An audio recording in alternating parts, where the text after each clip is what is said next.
كنتم خير أمة أخرجت للناس تأمرون بالمعروف وتنهون عن المنکر.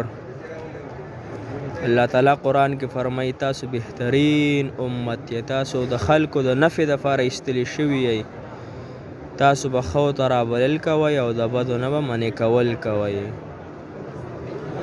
الله تعالیٰ دې امت ته بهترین امت ویلی او دې امت دپاره ډېرو نبیانو هم گزارش کړی و چې الله موږ دې امت کې پیدا کړي، خو لیکن د عیسی علیه السلام نه علاوه د نورو نبیانو خبره نه ده منلی شوې.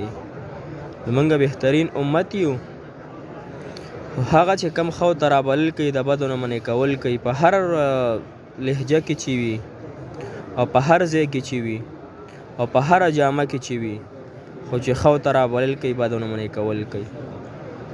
نو کوم مسلمان چې ګناه کوي نو هغه په لاس منې کوي، هغه په خوله منې کوي یا سره په زړه کې بد وګڼئ، دا د ایمان ټول نه کمه درجه ده.